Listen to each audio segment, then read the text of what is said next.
Bismillahirrahmanirrahim. Assalamualaikum warahmatullahi wabarakatuh. Kembali lagi bersama saya Lukrin Diansyah. Pada kesempatan video kali ini saya mencoba untuk menjelaskan sedikit tentang salah satu komponen dasar elektronika, yaitu dioda.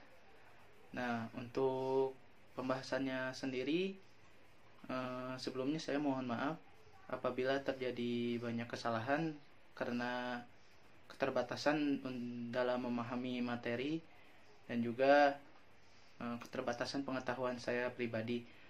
Akan tetapi dalam video ini saya mencoba untuk semaksimal mungkin memaksimalkan apa yang saya tahu tentang salah satu komponen elektronika ini, yaitu dioda. Oke, tanpa berpanjang kata lagi, kita langsung saja ke pembahasan. Baik, kita masuk ke pembahasan.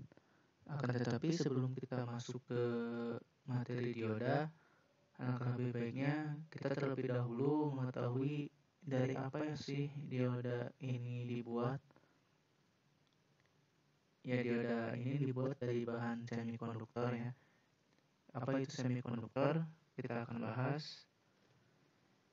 Jadi semikonduktor itu merupakan bahan yang memiliki nilai hambatan jenis atau Rho antara konduktor dan isolator, yakni sebesar 10⁻⁶ sampai dengan 10⁻⁴ ohm meter.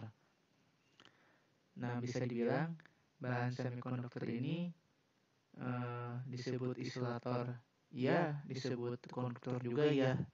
Yang menyebabkan semikonduktor ini bersifat isolator atau konduktor itu faktor eksternalnya, baik itu lingkungan ataupun pengaplikasiannya sebagai apa. Nah, adapun juga pada tabel yang terlihat slide itu adalah pembandingan hambatan jenis atau Rho antara tembaga, silikon, dan gelas. Tembaga di sini sebagai konduktor, silikon sebagai semikonduktor, dan gelas sebagai isolator. Nah, nilai hambatan jenis dari ketiga bahan ini dapat dilihat pada tabel. Tembaga sebesar 1,7×10⁻⁸, silikon pada kondisi 300 derajat Kelvin bernilai 2,3×10⁻⁵, sedangkan gelas bernilai 7,0×10⁻⁶. Nah, pada tabel ini dapat dilihat ya bahwa silikon ini sebagai semikonduktor berada di tengah-tengah antara konduktor dan isolator. Nah, dalam hal ini tembaga dan gelas.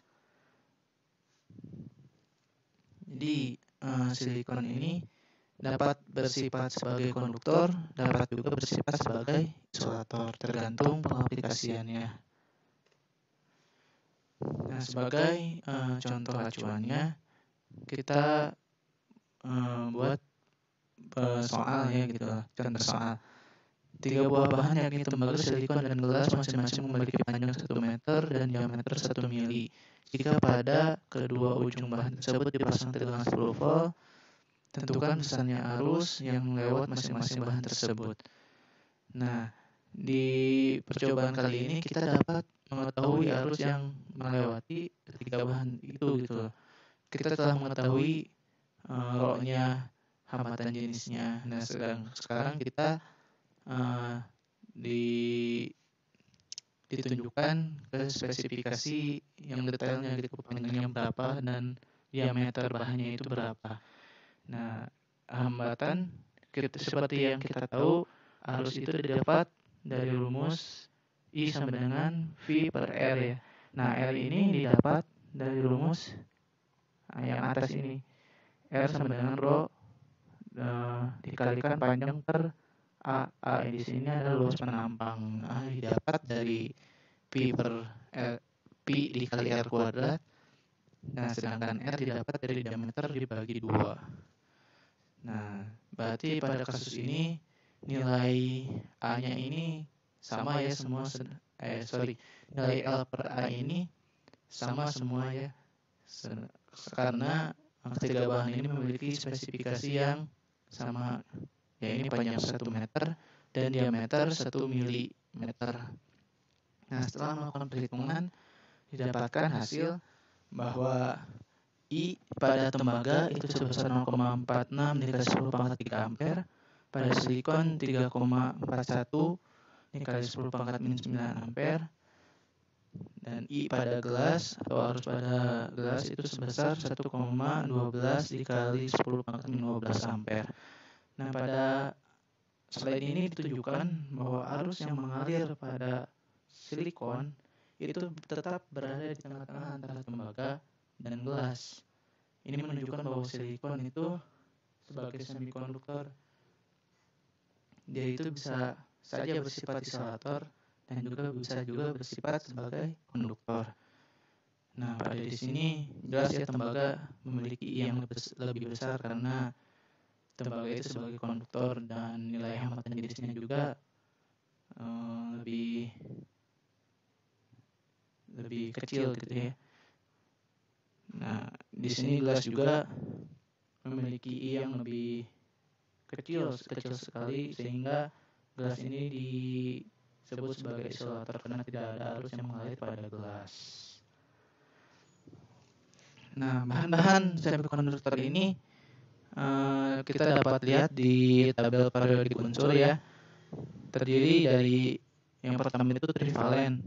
Nah, trivalen ini adalah logam-logam yang memiliki atom-atom dengan jumlah elektron terluar 3 buah. Jadi, elektron valensinya atau elektron terluar dari atom trivalen ini terdapat 3 buah elektron. Nah, contohnya itu adalah boron, gallium, dan indium. Nah, bahan yang kedua itu tetravalen. Nah, tetravalen ini bedanya atom terluarnya itu memiliki 4 buah. Nah, yang contohnya itu seperti silikon dan germanium. Sedangkan yang ketiga itu adalah pentavalen. Pentavalen ini elektron terluarnya atau elektron valensinya memiliki 5 buah elektron. Contohnya itu seperti fosfor, arsenikum, dan antimon. Nah, ini implementasi dari penjelasan saya tadi. Yang sebelah kiri ini adalah bahan trivalen. Yang di tengah ini adalah tetravalen, yang kelima yang sebelah kanan ini pentavalen. Nah, atom-atom ini memiliki elektron terluar atau elektron valensi. Yang trivalen ini memiliki 3, lalu yang tengah ini memiliki 4, dan yang sebelah kanan ini memiliki 5. Yang berikutnya, bahan yang paling banyak digunakan yaitu silikon dan germanium. Yang pentavalen ya, yang elektron valensi terluarnya itu ada 4 elektron. Jumlah elektron pada silikon itu ada 14 buah, dan sedangkan jumlah elektron pada germanium terdapat 32 buah. Tapi elektron valensinya itu sama gitu ya, baik silikon atau germanium memiliki 4 buah elektron. Nah, sedangkan pada merujuk pada jenis semikonduktor itu sendiri terdapat 2 jenis ya. Yang pertama itu adalah semikonduktor intrinsik. Nah, semikonduktor intrinsik ini merupakan semikonduktor murni dan tidak cacat gitu ya. Contohnya itu adalah silikon murni. Yang dimaksud semikonduktor intrinsik ini dalam hal ini ada silikon murni, dia itu memiliki elektron valensi yang kokoh gitu. Si elektronnya itu menempati mengelilingi atomnya gitu, nggak ada yang lepas. Nah, sehingga ikatan kovalennya pun kuat gitu ya. Nah, pada semikonduktor intrinsik, jika ditempatkan pada suhu yang sangat rendah, semua elektron berada pada ikatan kovalennya. Ya, seperti pada gambar sebelumnya ya, jadi elektron-elektronnya itu terdapat pada ikatan kovalen yang nggak kemana-mana gitu, pada suhu yang sangat rendah. Nah, pada suhu yang sangat rendah ini karena pada semua elektronnya pada ikatan kovalen, tidak ada elektron bebas ataupun tidak ada pembawa muatan sehingga bersifat sebagai isolator. Nah, pada suhu yang sangat rendah ini tidak ada elektron yang lepas gitu sehingga tidak ada yang membawa muatannya. Sehingga pada keadaan seperti ini, semikonduktor bersifat sebagai isolator. Akan tetapi berbeda jika semikonduktor didapatkan pada suhu kamar ataupun perbedaan suhu gitu. Kan kalau yang atas itu suhu yang sangat rendah, nah ini kalau kita kembali ke semikonduktor pada suhu kamar. Aktivasi termal menyebabkan beberapa elektron valensi keluar dari ikatan kovalen menjadi elektron bebas sebagai pembawa muatan negatif. Nah, ini yang saya maksud tadi, semikonduktor ini dapat menjadi isolator dan juga dapat menjadi konduktor tergantung penggunaannya dan penempatannya sebagai apa gitu. Nah, di sini juga dijelaskan bahwa pada saat semikonduktor ditempatkan pada suhu yang sangat rendah itu bersifat isolator. Nah, apabila semikonduktor intensik ini ditempatkan pada suhu yang berbeda, artinya bukan pada suhu yang sangat rendah, pada dalam hal ini suhu kamar, semikonduktor ini akan mengalami aktivasi termal menyebabkan si elektron valensinya itu keluar gitu dari ikatan kovalennya. Ada elektron yang keluar dari ikatan kovalen yang asalnya tadi jika kita lihat pada gambar, elektron-elektronnya itu tetap pada ikatan kovalennya gitu, nggak ada yang lepas. Tetapi pada saat kita menempatkan semikonduktor ini pada suhu kamar, terdapat beberapa elektron yang lepas dari ikatan kovalennya sehingga menjadi pembawa muatan negatif.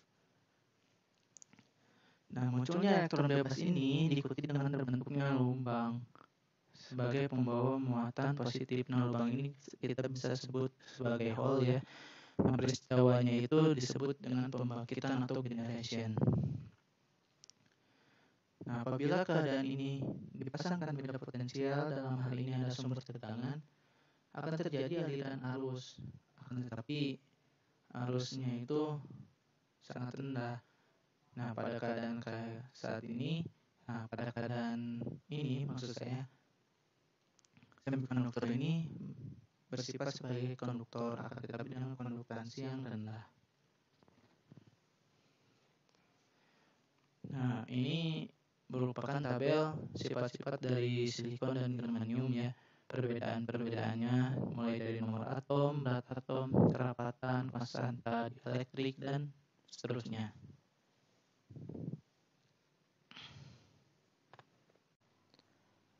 Nah, gambar ini, pada slide ini maksud saya bentuk implementasi dari penjelasan yang saya jelaskan di slide-slide sebelumnya.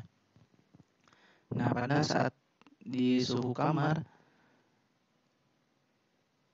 terdapat beberapa elektron yang lepas dari ikatan kovalennya.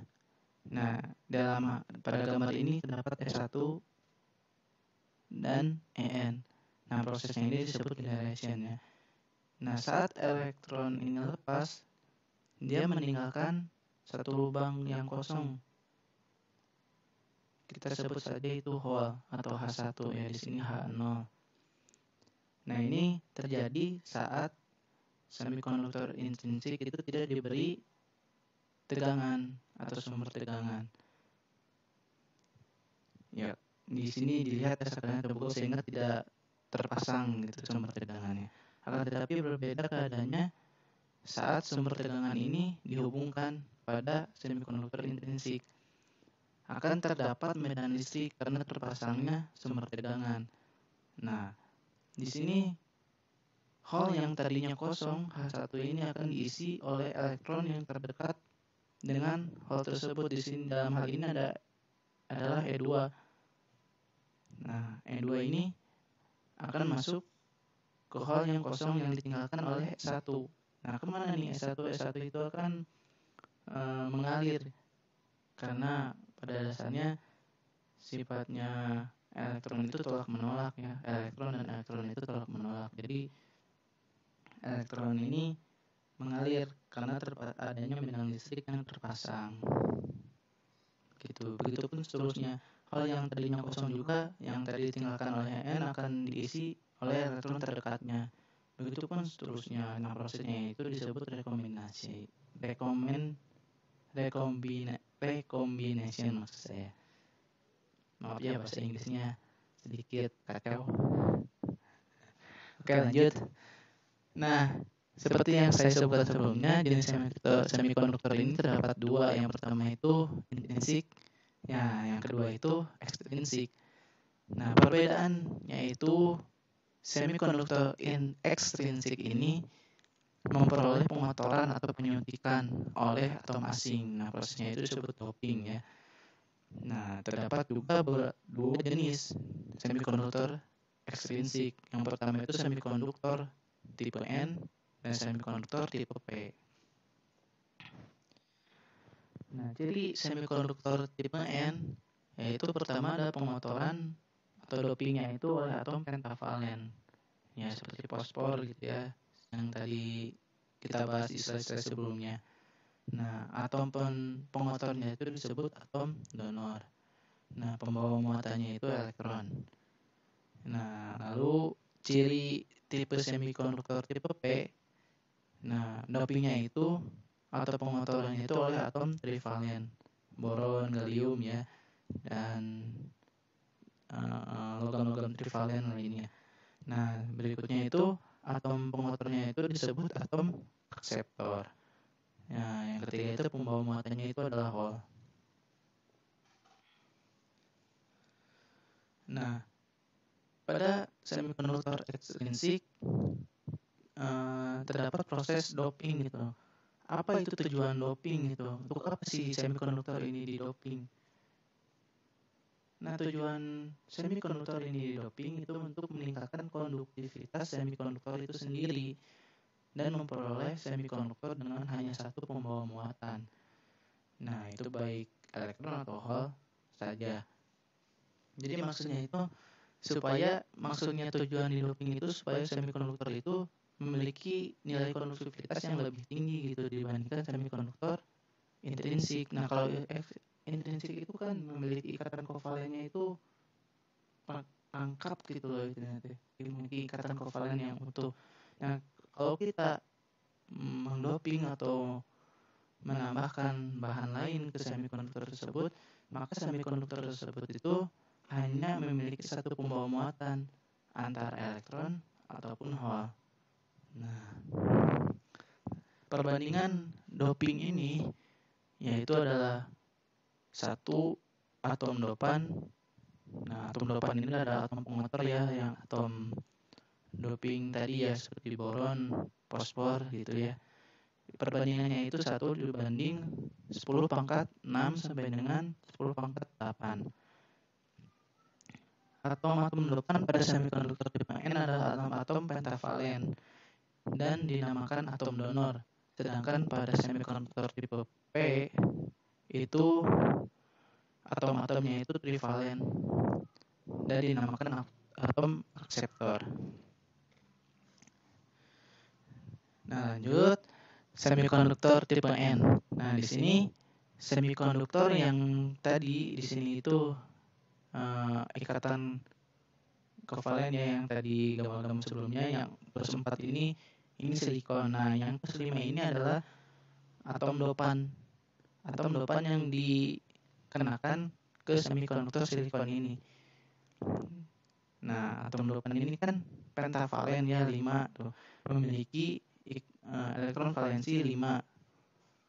Nah, sedangkan elektron valensi di silikon itu 4, sehingga terdapat 1 elektron bebas. Nah, yang ini yang ditunjukkan oleh anak panah. Elektron bebas sebagian besar terjadi karena doping dan sebagian kecil lainnya bersama hole karena generation akibat agitasi termal. elektron bebas menjadi pembawa muatan mayoritas dan hole sebagai pembawa muatan minoritas. Nah, jadi sebagian elektron bebas atau kebanyakan elektron bebas pada tipe N ini didapatkan dari atom dopan yang dimasukkan ke bahan semikonduktor itu sendiri. Nah, sisanya itu elektronnya itu didapat dari proses generation akibat agitasi thermal. Nah, pada tipe N ini harus digarisbawahi bahwa elektron bebas itu menjadi pembawa muatan mayoritas dan hole itu sebagai pembawa muatan minoritas. Nah, sebaliknya di semikonduktor tipe P yang menjadi atom dopannya itu adalah trivalen. Nah, yang memiliki elektron valensi 3 buah, sehingga jika kita masukkan ke bahan semikonduktor yang pentavalen dalam hal ini silikon atau germanium, terdapat satu hole yang kosong.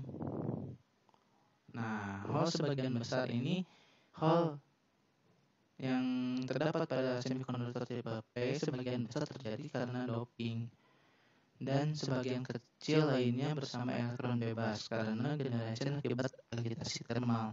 Hole menjadi pembawa muatan mayoritas dan elektron sebagai pembawa muatan minoritas. Nah, ini kebalikan dari tipe N tadi ya.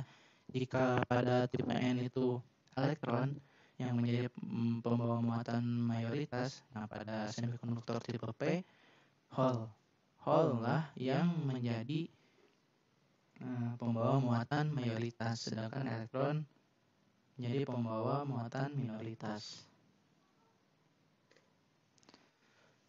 Nah, bahan semikonduktor ini seringkali diaplikasikan pada piranti elektronika ya, dalam hal ini seperti diode, transistor, thermistor, SCR, bahkan sampai IC.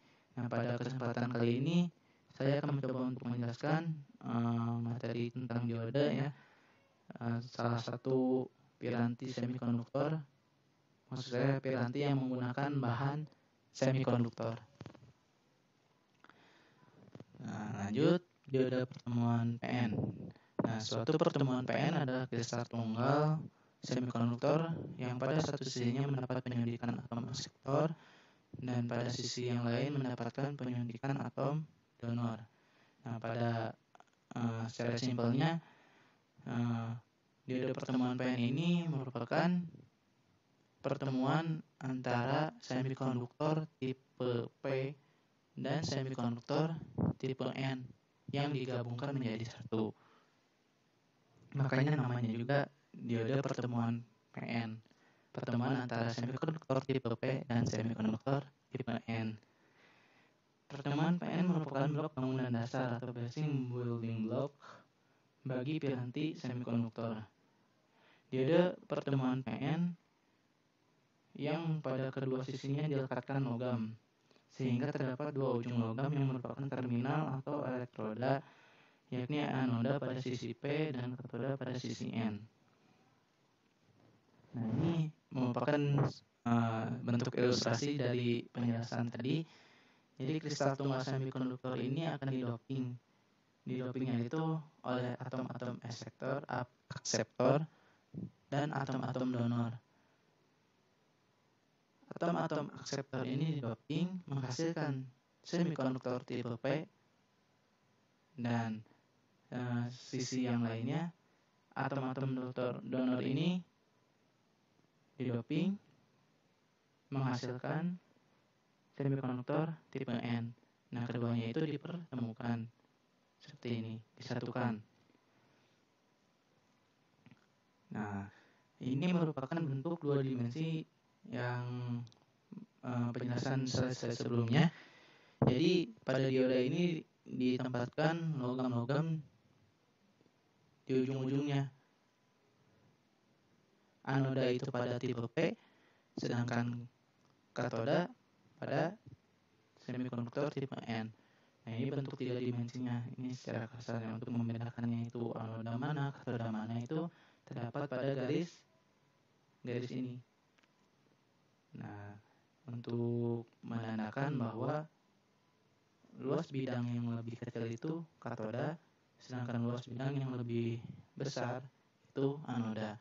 Sedangkan untuk secara umumnya simholioda itu seperti ini, seperti panah ya, seperti panah yang dibatasi oleh satu garis vertikal. Nah, jadi ini ya bentuk visualisasi dari yang dijelaskan sebelumnya tentang dioda pertemuan PN. Jadi sisi dari P dan sisi dari N ini dipertemukan sehingga terjadinya adanya bidang pertemuan. Nah, kenapa di sini ada lapisan kosong? Nanti kita coba untuk membahasnya ya. Jadi atom-atom yang mengandung hol dapat digambarkan sebagai ion-ion negatif karena kekurangan elektron, dan atom-atom yang kelebihan elektron sebagai ion positif. Ion-ion akseptor adalah ion-ion negatif dan ion-ion donor adalah ion-ion positif. Nah, yang dimaksud ion-ion ini adalah yang bulatan-bulatan ini yang ada muatannya ini negatif. Negatif ini merupakan ion-ion. Nah, kenapa bagian P ini ionnya negatif? Ya, karena jenis P ini kekurangan elektron sehingga atomnya itu merupakan ion yang negatif. Berkebalikan dengan jenis N. N ini memiliki elektron yang lebih sehingga atom-atomnya itu memiliki ion-ion yang positif. Nah, lalu kenapa di sini adanya pada bidang pertemuan ini adanya lapisan pengosongan? Nah, jadi lapisan pengosongan ini terjadi saat P dan N dipertemukan. Itu disebabkan karena terjadi difusi elektron ke arah P dan difusi hole ke arah N, menimbulkan arus difusi ke kanan. Nah, jadi saat semikonduktor tipe P dan tipe N ini dipertemukan, terjadi difusi. Di antaranya itu difusi hole ke arah N dan difusi elektron ke arah P, sehingga berlawanan. Kenapa seperti itu? Ya karena sifat dari muatan memang seperti itu. Hal ini memiliki muatan yang positif sedangkan elektron yang negatif. Misalkan kita tahu setelah kita pelajari di materi fisika sebelumnya bahwa muatan yang memiliki polaritas yang berbeda itu saling tarik-menarik. Oleh karena itu terjadilah lapisan pengosongan. Nah, saat hole dan elektron itu tarik-menarik atau terjadi difusi antara hole ke arah N dan elektron ke arah P, terjadi recombination atau penggabungan di sekitar bidang pertemuan sehingga elektron dan hole lenyap.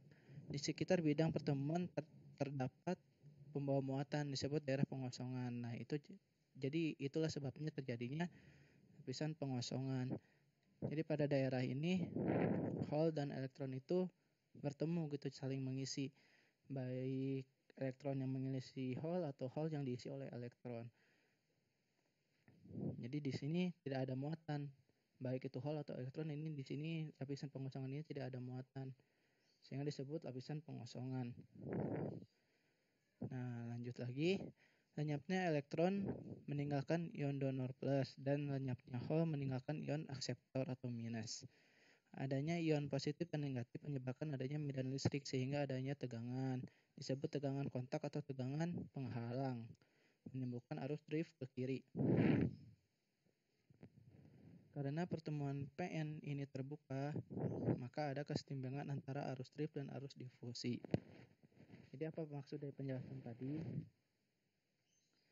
Saat terjadinya recombination di sini, maksud saya muatan di lapisan pengosongan ini tidak ada muatannya. Nah, yang tersisa hanya ion-ionnya aja. Pada di sisi N atau di sisi kanan ini ionnya positif, sedangkan di sisi P ionnya itu negatif. Nah, dikarenakan adanya ion-ion ini terjadinya medan listrik di sekitar sini. Nah, dikarenakan adanya medan listrik sehingga akan ada tegangan di lapisan pengosongan ini. Lalu setelah ada tegangan maka akan ada arus drive ke kiri. Nah, kalau arus drive ke kiri ya. Tapi kalau misalkan arus difusi Arus difusi ini adalah arus maju, jadi arahnya berlawanan dengan arah bergeraknya elektron. Jadi arus difusinya ke kanan. Begitupun sebaliknya jika jenis P-nya di kanan dan jenis N-nya di kiri, jadi arus difusinya ke kiri. Oh iya benar, ke kiri. Nah, sedangkan arus drive-nya ke kanan. Kalau jenis N-nya di kiri dan P-nya di kanan. Nah, lanjut lagi. Nah, di sini apa yang terjadi jika jenis P dan N yang digabungkan itu diberikan tegangan sumber atau beda potensial seperti yang ditunjukkan pada gambar di slide ini. Adanya VD menyebabkan arus difusi lebih besar dari arus drive. Nah, jadi adanya VD ini, jadi VD ini adalah tegangan dioda ya, VD akan menyebabkan arus difusi lebih besar dari arus drive. Ya, arus difusi ya ke arah kanan itu bakal lebih besar dari arus drive. Jika potensial penghalang sebelum VD adalah V0, maka potensial penghalang turun menjadi V0 min VD. Daerah pengosongan menjadi semakin sempit. Nah, dikarenakan adanya sumber tegangan ini, daerah pengosongan akan semakin sempit.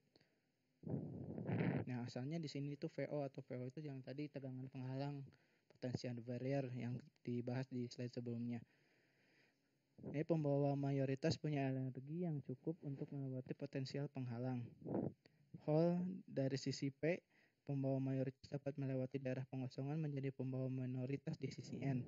Elektron dari sisi N, pembawa mayoritas, dapat melewati daerah pengosongan menjadi pembawa minoritas di sisi P.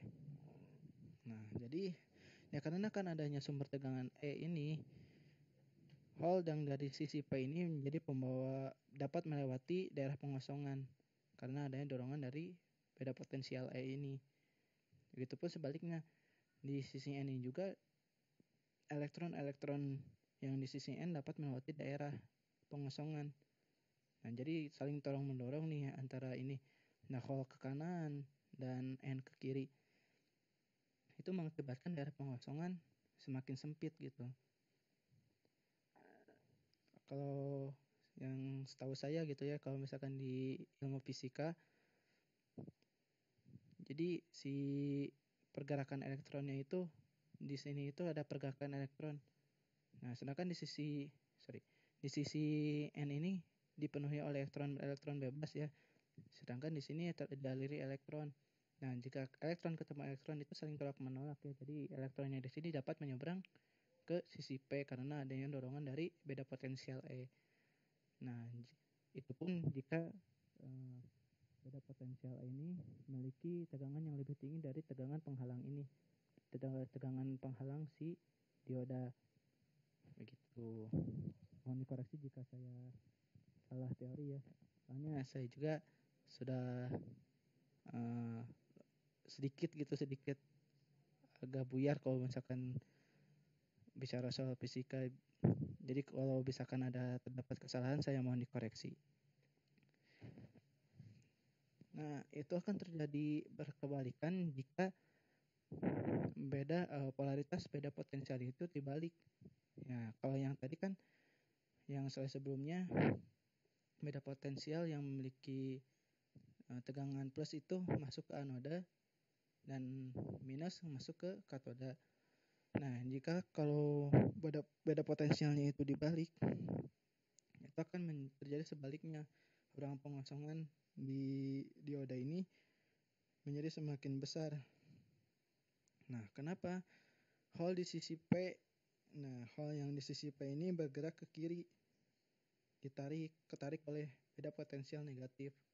Ya kan di sini muatannya positif ya, ketarik sama muatan negatif yang terdapat di sumber tegangan ini. Nah, begitupun sebaliknya, elektron pada sisi N bergerak ke kanan karena ketarik oleh muatan positif dari beda potensial E ya. Daerah pengosongan menjadi lebar ya karena tadi muatan-muatan yang pada dioda ini ketarik oleh beda potensial. Potensial penghalang menjadi VO plus PD, tidak ada arus yang lewat di bidang pertemuan. Ya seperti itu, karena muatan-muatan yang pada dioda ini yang tadi asalnya di sini terdapat hal yang menjadi mayoritas, yang di sisi N elektron sebagai minoritas tertarik oleh beda potensial E, sehingga daerah pengosongan ini menjadi tegangannya itu semakin besar ya, VO plus VD ya tadi disebutkan juga, sehingga tidak ada arus yang lewat di bidang pertemuan. Karena daerah pengosongan pada dasarnya merupakan semikonduktor intrinsik, agitasi thermal dapat menyebabkan terjadinya generation sehingga muncul pasangan elektron dan hole pada daerah ini. Pengaruh medan listrik yang terpasang terhadap adanya elektron dan hole di daerah pengosongan menyebabkan terjadinya arus yang arahnya dari katode ke anoda dan disebut arus balik saturasi yang besarnya 10 pangkat min 8 sampai dengan 10 pangkat min 14 ampere. Nah, jadi pada dasarnya lapisan pengosongan ini adalah semikonduktor intrinsik. Nah, seperti yang kita bahas sebelumnya, apabila semikonduktor intrinsik ini berada di suhu kamar, akan terjadi generation atau lepasnya elektron dari ikatan kovalennya. Sehingga pada lapisan pengosongan di sini terdapat elektron atau pasangan elektron dan hole di lapisan pengosongan, sehingga dapat mengalirkan arus listrik walaupun kecil ya, sangat kecil.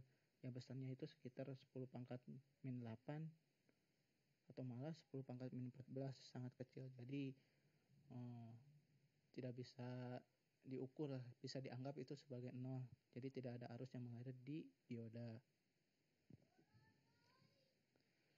Nah, ini adalah grafik arus dioda. Seperti yang tadi kita bahas, pada grafik ini kita dapat melihat bahwa jika tegangan yang dialiri ke dioda itu lebih besar dari tegangan penghalangnya, nah di sini tegangan penghalang pada dioda itu 0,7 volt ya di sini. Apabila kita melihat pada grafiknya. Nah, apabila kita menerapkan beda potensial sebesar lebih dari 0,7 volt, maka arusnya itu akan naik seperti pada gambar atau pada grafik. Semakin naik. Nah, semakin mendekati 0,7 itu arusnya akan semakin naik.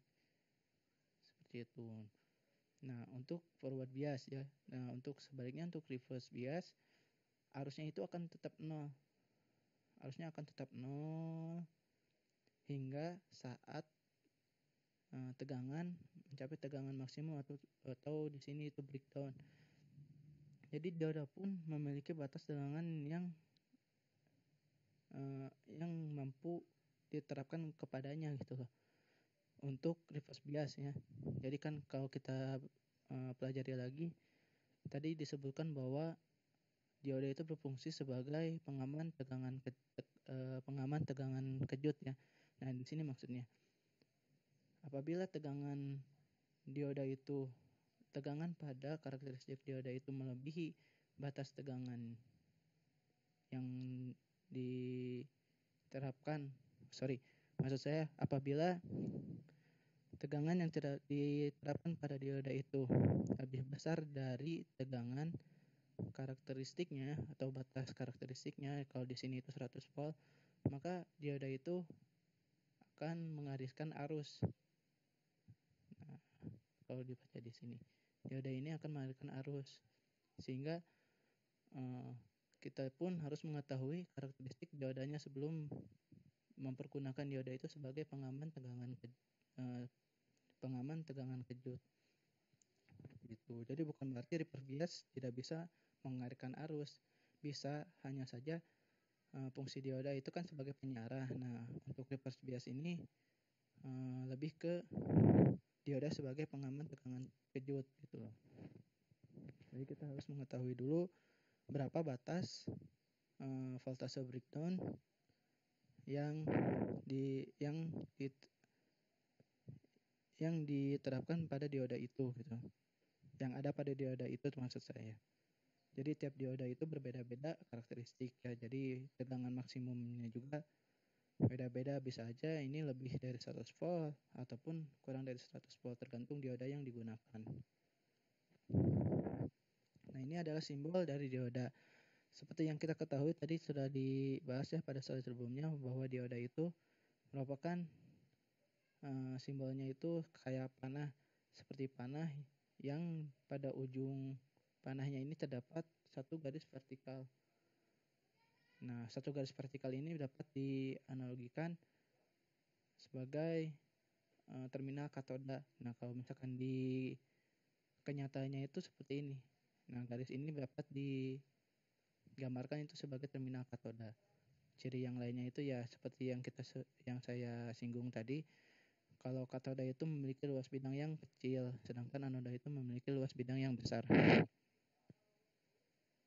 Ini adalah jenis-jenis dioda yang umumnya pada dunia elektronika. Yang sering kita jumpai itu ya antara lain ya dioda junction atau dioda penyiarah, dioda zener juga, ataupun yang lebih familiar lagi mungkin LED ya, light emitting dioda. Seperti yang kita tahu mungkin sebagian besar orang awam itu taunya LED itu lampu ya sebenarnya. Tapi ternyata LED itu salah satu jenis dari dioda. Nah, di sini juga disebutkan jenis dioda dan penggunaannya. Dioda silikon untuk penyiarah arus. Nah, pengaman tegangan kejut yang tadi kita bahas ya soal tadi tegangan breakdown. Nah, ini fungsi dioda sebagai pengaman tegangan kejut. Nah, tipenya itu apa aja? Di antaranya itu ada IN4007, IN4001, dan IN5404. Yang berikutnya ada dioda Zener untuk mengatur tegangan Zener Zener 6,2 volt, Zener 3,2 volt. Jadi selain untuk penyiarah, dioda juga terdapat jenisnya untuk mengatur tegangan, yaitu dioda Zener. Yang berikutnya ada dioda bridge untuk penyiarah gelombang penuh pada rangkaian catur daya. Nah, dioda bridge ini sering digunakan di rangkaian catur daya atau power supply, baik itu rangkaian elektronika ataupun salah satu pengaplikasiannya itu di kiprok pada kendaraan bermotor. Nah, pada dasarnya juga kan kendaraan bermotor itu terdapat, kalau itunya spool ya, spool itu menghasilkan gelombang sinusoidal atau gelombang AC aja ya. Untuk menyiarahkannya itu menjadi gelombang DC, nah dibutuhkan penyiarah. Nah, penyiarah itu kiprok. Itu kiprok ini ternyata dalamnya itu adalah dioda bridge. Begitu. Yang berikutnya itu yang lebih familiar lagi adalah LED atau light emitting dioda sebagai lampu indikator. Nah, pada slide ini diperlihatkan salah satu rangkaian dioda ya dengan menggunakan tegangan Vin yang dirangkai dengan beban RL.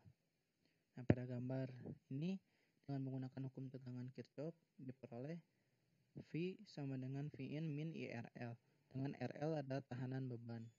Nah, karena ada dua variabel yang belum diketahui nilainya yaitu V dan I, diperlukan satu petunjuk lagi yaitu karakteristik dioda. Nah, dengan di rangkaian ini dengan menggunakan hukum tegangan Kirchhoff, nah diperoleh persamaan yang ini. Nah, persamaan ini didapat dari mana? Nah, pada dasarnya itu hukum tegangan Kirchhoff itu berbunyi kan jumlah tegangan pada rangkaian tertutup itu sama dengan 0. Sehingga pada awalnya itu persamaan tegangan di sini itu VI dikurang V dikurang IRL sama dengan 0. Nah, jika kita konversikan lagi, V sama dengan VI min IRL. Nah, jadi nilai V ini kan belum diketahui nih. Nilai I-nya juga belum diketahui. I di sini itu arus yang dari diodanya ya, belum diketahui. Nah, untuk mengetahui besaran-besaran dari nilai V dan I ini diperlukan karakteristik dioda itu tersendiri gitu. Jadi kan karakteristik dioda itu tiap tipenya itu beda-beda. Nah, untuk mengetahuinya harus melihat dulu karakteristik diodanya. Nah, ini adalah salah satu grafik karakteristik dioda. Yang diagonal ini, nah ini adalah garis beban ya. Nah, pada grafik ini dapat kita lihat ya, jika V sama dengan VI, maka I akan 0. Nah, jadi jika V ini sama dengan V input, atau ya V ini yang dimasukkan itu nilai tahanan, beda potensial pada dioda ya. Apabila itu nilainya sama dengan VI, maka arus yang mengalir akan 0, seperti dilihat pada grafik. Nah, garis ini akan menanjak jika V ini lebih dari V in, atau V in ini lebih dari V, maka arus akan mengalir. Nah, titik V sama dengan 0 dan V sama dengan 0, titik potongnya itu adalah I sama dengan VI per RL. Jadi nilai I ini dapat dicari dengan V per RL ya. Hubungan arus terhadap tegangan masukan VI bervariasi, disebut karakteristik dinamis. Lereng garis beban adalah tetap karena resistan pada beban RL tetap. Nah, nilai RL ini akan tetap karena resistansi bebannya itu pun tetap. Akan tetapi beda cerita jika nilai VI-nya itu berubah-ubah. Nilai VI ini berubah-ubah. Ya, di sini digambarkan jika nilai VI-nya itu sekian, maka kurvanya akan seperti ini. Nah, berbeda ceritanya jika VI-nya itu VI aksen, sehingga kurvanya seperti ini.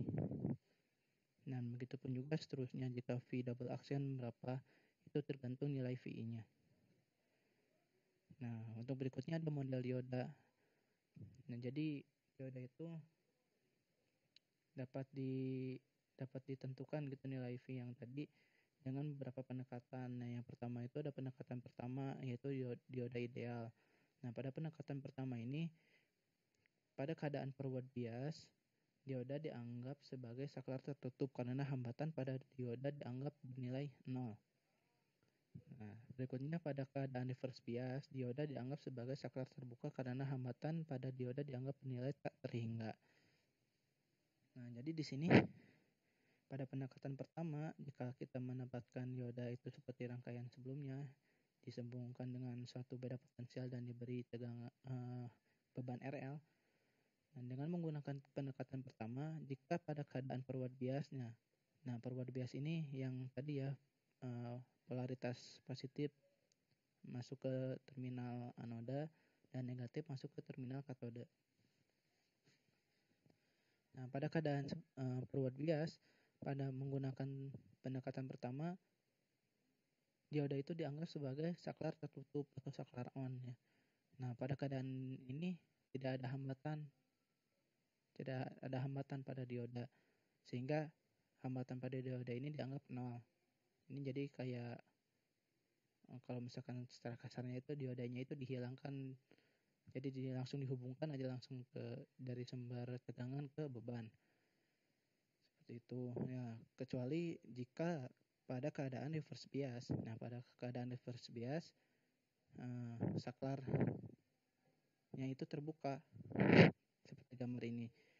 Nah, mode reverse bias pada pendekatan 1. Nah, pada saat saklar terbuka ini, hambatan dioda ini dianggap tak berhingga. Nah, kenapa tak berhingga? Karena ya gak ada arus gitu yang mengalir di dioda. Nah, jadi untuk pendekatan pertama ini saklarnya itu dibuat terbuka sehingga tidak ada arus yang mengalir pada rangkaian. Seperti itu. Nah, yang kedua ada pendekatan kedua. Nah, pada pendekatan kedua ini, pada keadaan forward bias, dioda dianggap sebagai sumber tegangan sebesar V gamma. Nah, ini V gamma ya, ini V gamma. V gamma untuk silikon itu sebesar 0,7 atau 0,6 volt. Dan V gamma untuk germanium itu sebesar 0,2 atau 0,3 volt. Nah, jadi pada keadaan forward bias, si dioda ini dianggap sebagai sumber tegangan V gamma tadi. Untuk silikon 0,7 dan untuk germanium itu 0,2 atau 0,3.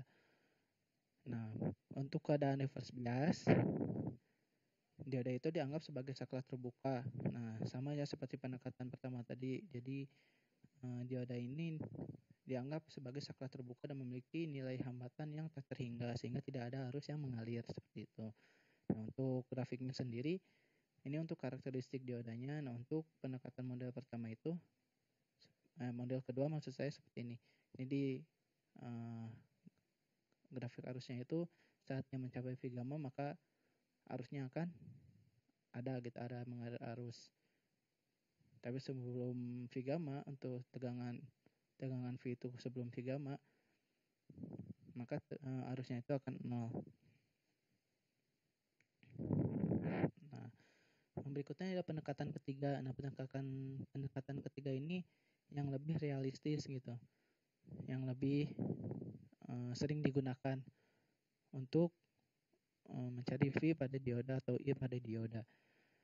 Nah, pada keadaan forward bias, dioda dianggap sebagai sumber tegangan sebesar V gamma dengan resistansi forward RF yang dipasang secara seri. Nah, jadi pada pendekatan ketiga ini,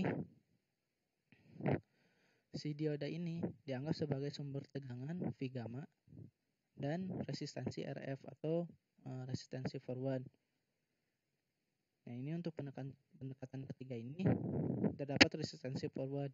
Dan ini memang ada gitu pada dioda. Jadi untuk pendekatan ketiga ini lebih sering digunakan untuk model diodanya untuk mengetahui nilai V atau I pada dioda. Nah, untuk keadaan reverse bias, dioda dianggap sebagai resistansi reverse. Nah, resistansi tadi jika kita gunakan dioda sebagai reverse bias, dioda ini dianggap sebagai resistansi reverse. Yang ini ya, RR, resistansi reverse. Nah, untuk grafiknya sendiri dapat dilihat di sebelah kanan. Nah, akan seperti ini ya.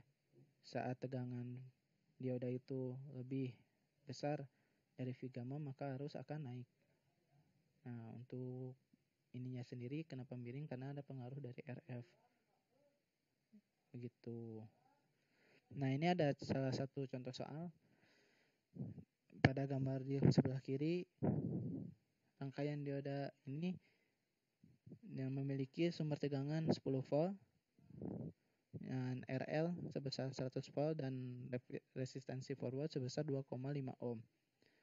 Nah, untuk mencoba mengetahui berapa besar VD atau tegangan dioda dan I dari keluaran dioda. Nah, cara untuk mengetahuinya itu dengan menggunakan tadi pendekatan 1, pendekatan 2, dan pendekatan 3. Nah, untuk menjawab persoalan ini, kita coba jawab. Untuk yang pendekatan 1 itu seperti ini. Jadi, VD-nya itu yang tadi tegangan dioda, atau di sini juga ada VD sama dengan V gamma. Ya, yang sebagaimana kita bahas sebelumnya bahwa pada pendekatan 1 saat kondisi forward bias, dioda itu dianggap sebagai saklar tertutup. Nah, sebagai saklar tertutup ya. Sehingga arus mengalir begitu saja menuju beban. Nah, jadi berapa arus yang dihasilkan oleh dioda untuk pendekatan 1 ini? Maka I yang dihasilkan oleh dioda sebesar Vin per RL atau 10 volt per 100 ohm sama dengan 0,1 ampere. Yang berikutnya dengan menggunakan pendekatan kedua. Nah, jadi di sini ada V gamma-nya ya, atau VD sama dengan V gamma sama dengan 0,6. 0,6 ini didapat karena dioda ini berbahan silikon ya, ini silikon. Ini notasi kimiawinya untuk silikon Si. Nah, jadi untuk pendekatan kedua, dioda itu dianggap sebagai sumber tegangan V gamma. Sehingga ID itu dapat dihitung dengan Vin dikurangi V gamma per RL. Sehingga 10 volt dikurangi 0,6 volt per 100 ohm dan didapatkan arus yang keluar yang dihasilkan oleh dioda sebesar 0,094 ampere. Nah, untuk berikutnya menggunakan pendekatan ketiga. Nah, jadi untuk pendekatan ketiga, dioda itu dianggap sebagai sumber tegangan V gamma dan yang dihubungkan secara seri dengan resistensi forward. Nah, untuk resistensi forwardnya kita kan sudah mengetahui resistensi forwardnya 2,5 ohm.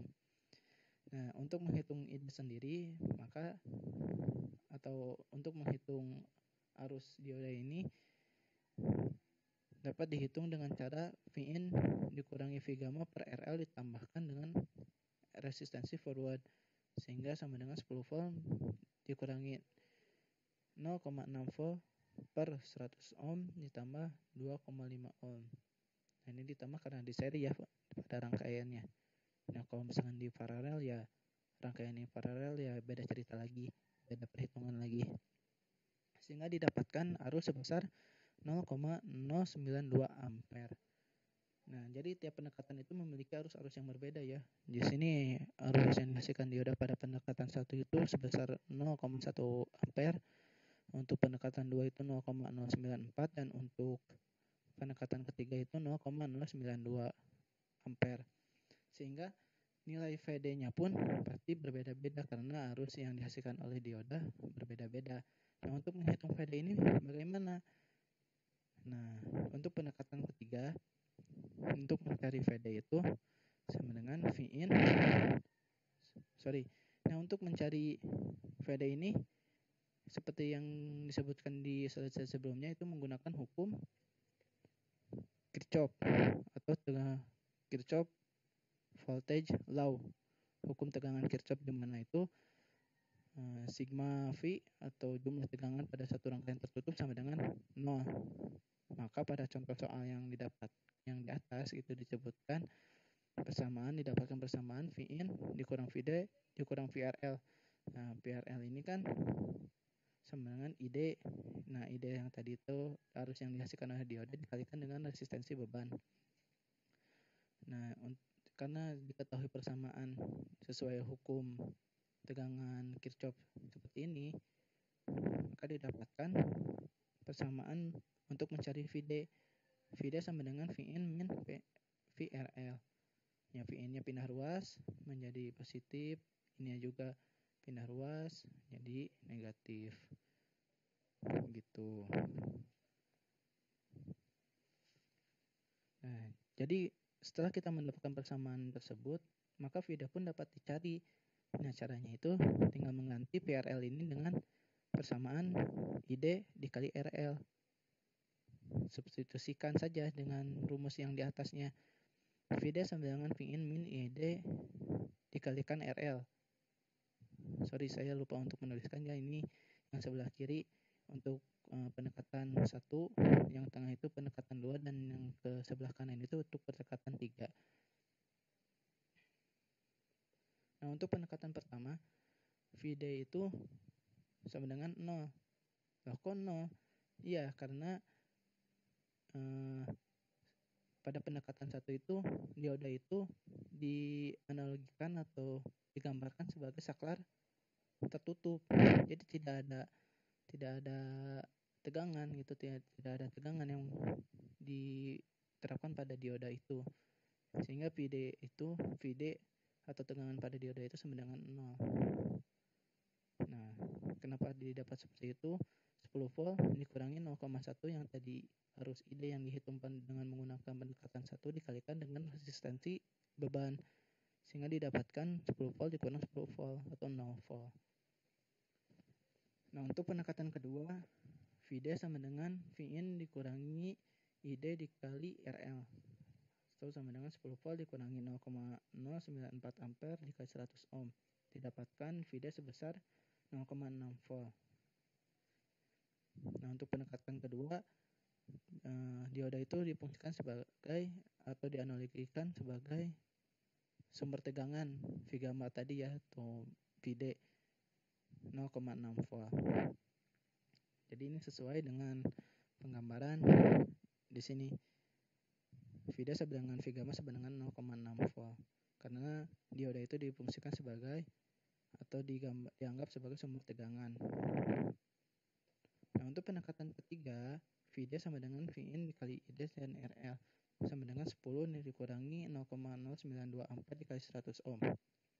Sehingga didapatkan VD sama dengan 0,8. Nah, ini berbeda dengan pendekatan kedua, VD-nya itu lebih besar, yaitu 0,8 volt. Nah, 0,8 volt ini dipengaruhi oleh besar resistensi beban. Begitu. Jika resistensi bebannya itu lebih besar, nih otomatis nilai VD-nya juga akan berbeda. Seperti itu. Ya, mungkin untuk penjelasan dioda cukup sekian dulu. Alhamdulillahirrahmanirrahim. Setelah membahas slide demi slide, pada akhirnya materi tentang komponen elektronika yaitu dioda telah selesai kita bahas.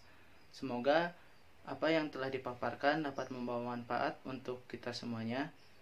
Saya pribadi mengucapkan banyak terima kasih kepada dosen pengampu yang mana telah memberikan paparan materi kepada kami mahasiswa. Semoga ilmu yang diberikan dapat bermanfaat. Dan juga saya memohon maaf yang sebesar-besarnya apabila pada pembuatan video kali ini terdapat banyak sekali kesalahan dalam pengucapan kata ataupun dalam penguasaan materi. Mohon maaf yang sebesar-besarnya. Saya cukupkan, kurang lebihnya saya mohon maaf. Terima kasih atas perhatiannya.